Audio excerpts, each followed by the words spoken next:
नमस्कार दोस्तों, स्वागत है आपका अपने YouTube चैनल शौर्य एकेडमी पे।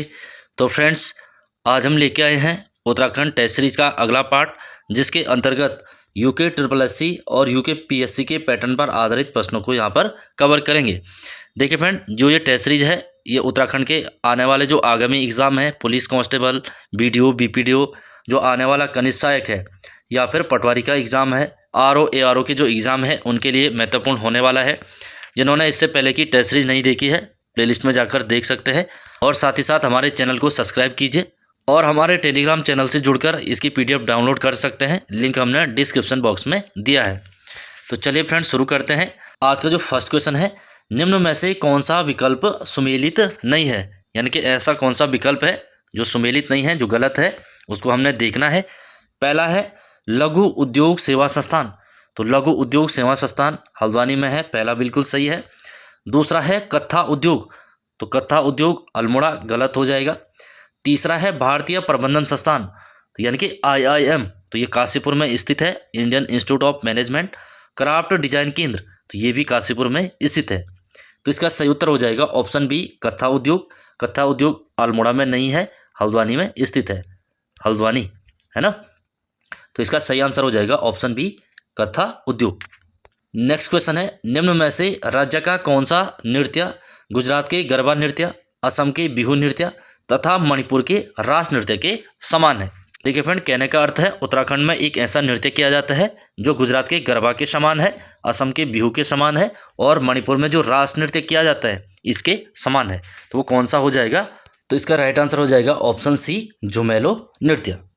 देखिए फ्रेंड, अगर छबीली नृत्य की बात करें तो ये कुमाऊं क्षेत्र में किया जाता है ना। जोड़ा नृत्य ये भी कुमाऊं में किया जाता है, कुमाऊं में किया जाने वाला नृत्य है जोड़ा नृत्य। तो नेक्स्ट क्वेश्चन है, वह प्राकृतिक हादसा जिसमें प्रसिद्ध नृत्यांगना प्रोतिमा बेदी की मृत्यु हुई। देखिए फ्रेंड्स, उत्तराखंड की एक प्रसिद्ध नृत्यांगना हुई है प्रोतिमा बेदी। इनकी एक प्राकृतिक हादसे में मृत्यु हुई है, वो कौन सा हुआ है? तो ऑप्शन बी हमारा सही उत्तर हो जाएगा, मालपा भूस्खलन। मालपा भूस्खलन जो कि 1998 में पिथौरागढ़ के मालपा में हुआ था और यहाँ पर इनकी मृत्यु होती है ना। और यहाँ पर बचाव के लिए एक ऑपरेशन चलाया जाता है, ऑपरेशन ब्लू एंजल। तो ऑपरेशन ब्लू एंजल का संबंध किससे है? तो मालपा भूस्खलन से है। यदि केदारनाथ बाढ़ की बात करें तो 16-17 जून 2013 में यहाँ पर आपदा आई थी, जो राज्य की सबसे बड़ी आपदा थी। उत्तरकाशी जो भूकंप आया था 1991 में आया था, और कर्मी भूस्खलन जो कि पिथौरागढ़ के अंदर 1983 में आया था। ये चारों आपको याद रखने हैं। तो इसका सही उत्तर हो जाएगा ऑप्शन बी, मालपा भूस्खलन। नेक्स्ट क्वेश्चन है, निम्न आंदोलनों में से कौन सा सही सुमेलित नहीं है? तो गलत हमने देखना है, कौन सा युग्म गलत है। पहला है सल्ट आंदोलन। सल्ट जो कि अल्मोड़ा में स्थित है, अल्मोड़ा के अंदर है। यहाँ पर एक आंदोलन होता है जो कि भारत छोड़ो आंदोलन के दौरान होता है। तो ये होता है 5 सितंबर 1942। तो पहला बिल्कुल सही है। और सल्ट में प्रत्येक वर्ष 5 सितंबर को शहीद दिवस के रूप में भी मनाया जाता है, क्योंकि यहाँ पर लोग शहीद हुए थे। दूसरा है देघाट आंदोलन। तो देघाट भी अल्मोड़ा में है, जो कि 18 अगस्त 1942 को यहाँ पर घटना होती है। तीसरा है सालम। तो सालम भी अल्मोड़ा के अंदर है। सालम क्रांति 25 सितंबर 1942 गलत हो जाएगा, 25 सितंबर नहीं होता है। जो सालम की क्रांति होती है 25 अगस्त को होती है, 25 अगस्त। तो इसका सही उत्तर हो जाएगा ऑप्शन सी, ये सुमेलित नहीं है। तो ऑप्शन सी हमारा सही उत्तर हो जाएगा। अगला क्वेश्चन है, जमरानी बांध परियोजना से उत्तराखंड के कौन कौन से जिले लाभान्वित होंगे? देखिए फ्रेंड, ये बात हो रही है जमरानी बांध परियोजना। अगर इस परियोजना की बात करें तो ये कुमाऊं के अंदर गौला नदी पर बनाई गई है। कौन सी नदी पर? तो गौला नदी पर ये बनाई गई है। और गौला नदी कहाँ की मुख्य नदी है? तो नैनीताल की मुख्य नदी है, जो उधम सिंह नगर होते हुए राज्य से बाहर निकल जाती है। तो ये बनाई गई है नैनीताल और उधम सिंह नगर के बॉर्डर पर। तो ऑप्शन सी हमारा सही उत्तर हो जाएगा, नैनीताल और उधम सिंह नगर। अगला क्वेश्चन है, भैंकल ताल एवं ब्रह्मताल दर्शनीय स्थल कहाँ स्थित हैं? देखिए फ्रेंड, एक ताल है भैंकल ताल और दूसरा है ब्रह्मताल। तो ये काफ़ी फेमस ताल है जो कि उत्तराखंड के चमोली जिले में स्थित है। तो ऑप्शन डी हमारा सही उत्तर हो जाएगा। देखिए फ्रेंड, ये तो है भैंकल ताल और एक है अंडाकार ताल जिसको कहते हैं भैंक ताल। इसका आकार अंडाकार है और नाम क्या है? भैंक ताल है। तो ये रुद्रप्रयाग में स्थित है। दोनों के नाम सेम है और जगह अलग अलग हैं, ये दोनों याद रखने हैं। ये भैंक ताल है और ये भैंकल ताल है।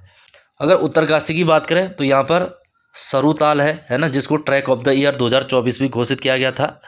खेड़ा झील है, इसी के साथ साथ फाचकंडी बयां ताल है, बहुत सारे ताल हैं वैसे तो। सुकुंडा ताल बागेश्वर में स्थित है। पिथौरागढ़ में पार्वती ताल है, पार्वती ताल। और चमोली में जैसे हमने बताया है महकल ताल, ब्रह्म ताल, ये सारे चमोली में स्थित है। अगला प्रश्न है, कुमाऊं को किस वर्ष कुमाऊं एवं गढ़वाल 2 जिलों में विभक्त किया? देखिए फ्रेंड्स, सबसे पहले जब अंग्रेज आते हैं, टिहरी रियासत को अलग करते हैं और शेष जितना भी उत्तराखंड का पूर्वी भाग है समस्त को कुमाऊं जिला यहाँ पर बनाया जाता है। बाद में क्या होता है, जो गढ़वाल है उसको अलग किया जाता है, कुमाऊं को अलग किया जाता है। तो किस वर्ष इनको अलग किया जाता है? तो 1839 यानी कि 1839, ऑप्शन ए हमारा सही उत्तर हो जाएगा। गढ़वाल यानी कि जो पौड़ी गढ़वाल है और कुमाऊं, समस्त कुमाऊं एक ही जिला रहता है। तो उत्तराखंड में 2 ही जिले बनाए जाते हैं 1839 के अंदर, एक तो गढ़वाल यानी पौड़ी, दूसरा कुमाऊं। बाद में 1840 में गढ़वाल का मुख्यालय श्रीनगर से उठाकर पौड़ी स्थापित किया जाता है। तो ये पॉइंट भी याद रखना है। ब्रिटिश गढ़वाल का मुख्यालय श्रीनगर से पौड़ी कब स्थापित किया गया? तो 1840 में, जबकि जिले का गठन 1839 में किया गया। अगर हम बात करें 1891, तो ब्रिटिश कुमाऊं के अंदर जो कुमाऊं जिला है इसको भी 2 भागों में बांटा जाता है, एक तो है अल्मोड़ा, दूसरा नैनीताल। ये चीज़ें हमने जिला सीरीज में पढ़ाई है। जो नैनीताल डिस्ट्रिक्ट है, अल्मोड़ा डिस्ट्रिक्ट है, उनमें हमने ये सब बताया है। जिन लोगों ने जिला सीरीज नहीं देखी है प्लेलिस्ट में जाकर देख सकते हैं। तो इसका सही उत्तर हो जाएगा ऑप्शन ए 1839। अगला प्रश्न है, जनगणना 2011 के संदर्भ में उत्तराखंड राज्य के सर्वाधिक साक्षरता वाले 4 जिले घटते क्रम में, यानी कि लिटरेसी रेट में हमने अवरोही क्रम में इनको व्यवस्थित करना है। यानी कि सबसे पहले वो जिला आएगा जिसकी साक्षरता सबसे ज़्यादा है और अंत में वो आएगा जिसकी सबसे कम है। तो सबसे ज़्यादा जो साक्षरता है वो देहरादून की है, सभी लोग जानते हैं। तो ये दोनों ऑप्शन तो हट गए, है ना। तो देहरादून के बाद कुमाऊं का नैनीताल है, फिर चमोली है, फिर पिथौरागढ़ है। तो ऑप्शन बी हमारा सही उत्तर हो जाएगा, देहरादून, नैनीताल, चमोली और पिथौरागढ़। अगला प्रश्न है, राज्य से प्रथम महिला व्यक्तिगत सत्याग्रही कौन थी?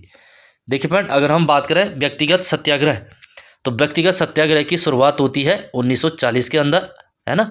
महात्मा गांधी के कहने पर सबसे पहले जो व्यक्तिगत सत्याग्रह करते हैं वो विनोबा भावे करते हैं भारत के अंदर, और दूसरे व्यक्ति है JL नेहरू। तो इन दोनों को भारत के अंदर व्यक्तिगत सत्याग्रह का शुरुआत करता माना जाता है ना। वैसे ही उत्तराखंड के अंदर व्यक्तिगत सत्याग्रह की बात करें, उत्तराखंड में जगमोहन सिंह ने व्यक्तिगत सत्याग्रह की शुरुआत की है। और महिलाओं की बात करें तो सबसे पहले भागीरथी देवी ने व्यक्तिगत सत्याग्रही खुद को घोषित किया है। तो ऑप्शन बी हमारा सही उत्तर हो जाएगा। कुंती वर्मा आंदोलन के दौरान 1932 में जिंदा या मुर्दा पकड़ने का आदेश दिया जाता है। और तुलसी देवी स्वतंत्रता सेनानी हुई है। इनका एक फेमस नारा था, रो नहीं आगे बढ़ो। तो ये भी एग्जाम में आ रखा है कि रो नहीं आगे बढ़ो किसका नारा है? तो तुलसी देवी का हो जाएगा। अगला प्रश्न है, पांडुकेश्वर अभिलेख में किस राजा को धरती के उद्धार के लिए भरावतार बताया गया है? देखिए फ्रेंड, सबसे पहली बात, जो पांडुकेश्वर अभिलेख है चमोली के पांडुकेश्वर से प्राप्त हुआ है, जो कि संस्कृत भाषा एवं ब्राह्मी लिपि में प्राप्त हुआ है। और ये जो पांडुकेश्वर अभिलेख है ये कत्यूरी राजवंश की जानकारी देता है, और उनमें कत्यूरी राजा ललित सूर्यदेव का ये अभिलेख यहाँ से प्राप्त होता है। तो इन्हीं को धरती के उद्धार के लिए भरावतार बताया गया है ना। तो कत्यूरियों के उत्तराखंड से टोटल 9 अभिलेख प्राप्त हुए हैं। और इनकी जो अभिलेख है इनकी ज़्यादातर भाषा कौन सी थी? तो संस्कृत भाषा में इनके मिले हैं। और ज़्यादातर जो लिपि थी कुटिला लिपि में इनके 9 अभिलेख प्राप्त हुए हैं, कुटिला लिपि। तो कत्यूरियों की लिपि कुटिला लिपि थी, टोटल 9 अभिलेख प्राप्त हुए हैं। अगला प्रश्न है, गारजा देवी मंदिर किस नदी के किनारे स्थित है? गारजा देवी मंदिर नैनीताल के रामनगर के गारजा में स्थित है, जो कि कोसी नदी के बीचों बीच बना एक मंदिर है जो माता पार्वती को समर्पित है। तो ऑप्शन सी हमारा सही उत्तर हो जाएगा, कोसी नदी। अगला प्रश्न है, सुमेलित नहीं है तो कौन सा सुमेलित नहीं है ये देखना है। घड़ियाल उत्सव, तो घड़ियाल उत्सव टिहरी के घंडियालधार में मनाया जाता है, प्रत्येक 12वें वर्ष मनाया जाने वाला उत्सव है। पहला बिल्कुल सही है। दूसरा है भतूज उत्सव, तो बद्रीनाथ गलत हो जाएगा।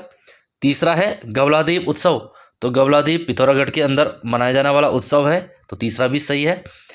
चौथा है कड़ाई उत्सव, तो कड़ाई उत्सव चमोली के बद्रीनाथ में मनाया जाता है, तो चौथा भी सही है। तो इसका राइट आंसर हो जाएगा सुमेलित कौन सा नहीं है? तो भतूज उत्सव सुमेलित नहीं है। भतूज या अन्नकूट उत्सव, अन्नकूट, तो ये कहाँ पर मनाए जाते हैं? तो केदारनाथ में रक्षाबंधन के एक दिन पहले मनाया जाने वाला उत्सव है, तो केदारनाथ हो जाएगा।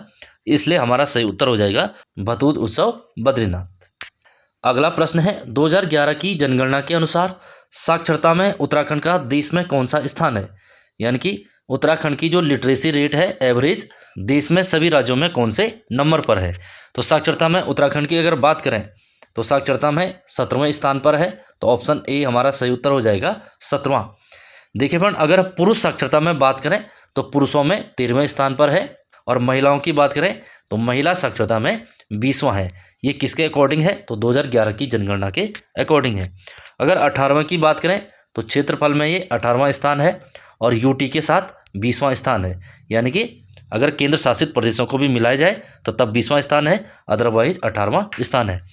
और लिंगानुपात की बात करें तो उत्तराखंड का लिंगानुपात में भी 13वां स्थान है ना, और पुरुष साक्षरता में भी 13वां स्थान है। अगला प्रश्न है निम्न में से किस उद्देश्य की पूर्ति के लिए वर्ष 2021 में मिशन गौरा शक्ति को प्रारंभ किया गया। देखिए फ्रेंड, पहला पॉइंट तो यही याद रखना है, मिशन गौरा शक्ति की शुरुआत कब हुई, तो वर्ष 2021 में हुई। इसका उद्देश्य क्या था, क्यों इसकी शुरुआत की गई, तो जो उत्तराखंड की महिलाएं हैं उनको सुरक्षा और सशक्तिकरण, इसी के साथ साथ उनके प्रति होने वाली जो हिंसा है उस पर रोकथाम लगाना है। इसीलिए 2021 में इस योजना की शुरुआत की गई। तो इसका सही उत्तर हो जाएगा ऑप्शन बी, महिलाओं की सुरक्षा, सशक्तिकरण तथा उनके प्रति होने वाली हिंसा पर रोकथाम के लिए। अगला प्रश्न है गोपेश्वर की त्रिशूल लेख में किन दो राजाओं के नामों का उल्लेख है। देखिए फ्रेंड, पहली बात तो जो गोपेश्वर का गोपीनाथ मंदिर है तो वहाँ से एक त्रिशूल प्राप्त हुआ है। वहाँ से 6वीं शताब्दी का और 12वीं शताब्दी का एक लेख प्राप्त हुआ है जो किन राजाओं की जानकारी देता है। तो 6वीं शताब्दी का जो लेख है तो वो राजा गणपति नाग का लेख है, और 12वीं शताब्दी का जो लेख है तो वो अशोक चल का एक लेख है। तो ऑप्शन सी हमारा सही उत्तर हो जाएगा गणपति नाग और अशोक चल। देखिए बहन, इसी त्रिशूल लेख पर 4 नाग राजाओं का उल्लेख हुआ है। विभुनाग, फिर अंशुनाग है, फिर स्कंदनाग है, और लास्ट में है गणपति नाग। इन 4 राजाओं का नाम का उल्लेख हुआ है। और त्रिशूल लेख किससे संबंधित है, तो गणपति नाग से संबंधित है। अगला प्रश्न है कत्यूरी राजवंश का मूल नाम कहाँ से प्राप्त होता है। देखिए बहन, कहने का अर्थ ये है जो कत्यूरी राजवंश है उनका ये राजवंश कत्यूरी राजवंश है। इसका पता कहाँ से चला है कि इस राजवंश का नाम कत्यूरी राजवंश रहा होगा। तो इसका जो पता चलता है कुलसारी मूर्तिलेख से पता चलता है, जो कि चमोली के अंदर स्थित है। तो कुलसारी मूर्तिलेख, मूर्ति यानी कि एक मूर्ति है, उसके पृष्ठभाग पर लेख लिखा गया है जो कत्यूरी राजा जतबल देव से संबंधित है। तो कत्यूरी राजा जतबल देव का लेख कहाँ से प्राप्त हुआ है, तो कुलसारी के एक मूर्ति पर प्राप्त हुआ है, जिसमें ये बताते हैं कि जो इनका वंश है उसका नाम है कातिउर। कातिउर, तो कातिउर शब्द का प्रयोग कुलसारी मूर्तिलेख से प्राप्त होता है, जो किससे संबंधित है, तो कत्यूरी राजा जतबल देव से संबंधित है। तो ये पॉइंट भी याद रखना है। अगला है राज्य गीत चयन समिति के अध्यक्ष कौन थे। देखिए फ्रेंड, सबसे पहली बात जो राज्य गीत है उसका पता होना चाहिए। उत्तराखंड का जो राज्य गीत है कौन सा है, तो देवभूमि मातृभूमि सत सत वंदन अभिनंदन है ना। देवभूमि मातृभूमि सत सत वंदनम अभिनंदन, तो ये उत्तराखंड का राज्य गीत है। और कब इसको राज्य गीत घोषित किया गया, तो 2001 में घोषित किया गया। और जब इसको राज्य गीत बनाया जा रहा था तो एक समिति का गठन किया जाता है, और उसके अध्यक्ष लक्ष्मण सिंह बटोई जी को यहाँ पर बनाया जाता है। तो ऑप्शन बी हमारा सही उत्तर हो जाएगा लक्ष्मण सिंह बटोई। अगर इस गीत की बात करें कि ये लिखा किसने है, तो हेमंत बिष्ट द्वारा ये लिखा गया है, और नरेंद्र सिंह नेगी एवं अनुराधा निराला इनके द्वारा इसको गाया गया है। तो ये तीनों पॉइंट आपको याद रखना है। गाया किसने है, नरेंद्र सिंह नेगी और अनुराधा निराला ने गाया है। लक्ष्मण सिंह बटोई इसके अध्यक्ष थे, और हेमंत बिष्ट द्वारा ये गीत लिखित है, और 2001 में इसको राज्य गीत घोषित किया गया। तो ये सारे पॉइंट याद रखने हैं। नेक्स्ट क्वेश्चन है निम्न में से उत्तरकाशी में कौन सा ग्लेशियर स्थित है। पहला है सियार ग्लेशियर, ये भी उत्तरकाशी में है। चारण ग्लेशियर, ये भी उत्तरकाशी में है। कीर्ति ग्लेशियर, तो ये भी उत्तरकाशी में स्थित है। इसी के साथ डोकरानी ग्लेशियर, डोरियानी हिमनद, ये सारे कहाँ पर है, उत्तरकाशी में स्थित है। तो सारे सही हैं। तो ऑप्शन डी हमारा सही उत्तर हो जाएगा। अगला प्रश्न है नंदाकोट पर्वत की ऊंचाई कितनी है। देखिए फ्रेंड, जो नंदाकोट पर्वत है, पहला पॉइंट तो ये याद रखना है पिथौरागढ़ के अंदर स्थित है। और इसकी अगर ऊंचाई की बात करें तो 6861 मीटर, यानी कि ऑप्शन ए 6861 मीटर हमारा सही उत्तर हो जाएगा। अगर हम बात करें 7120, तो ये चमोली के अंदर एक पर्वत है, त्रिशूल पर्वत, इसकी ऊंचाई है 7120।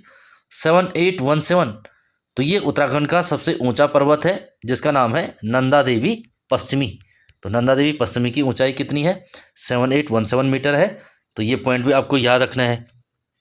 और आज का लास्ट क्वेश्चन है, कुमाऊं वाटर रूल्स, यानी कि कुमाऊं में जो जल के नियम हैं पहली बार कब निर्धारित किए गए, है ना।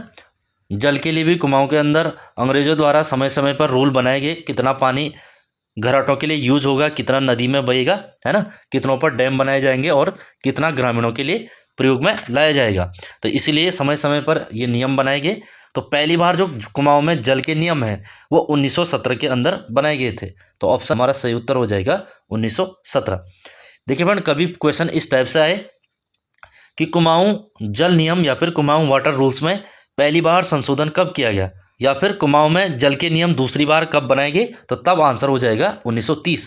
पहली बार संशोधन किया गया, संशोधन, है ना, गांव वालों को छूट दी गई, और दूसरी बार ये नियम निर्धारित किए गए, तो तब हो जाएगा 1930।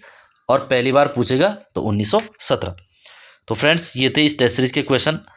जिन्होंने अभी तक सब्सक्राइब नहीं किया है वो कर लीजिए, और साथ ही साथ हमारे टेलीग्राम ग्रुप से जुड़ने के लिए लिंक हमने डिस्क्रिप्शन बॉक्स में दिया है, वहाँ से आप इसकी PDF डाउनलोड कर सकते हैं। Thank you for watching. मिलते हैं अगली क्लास में।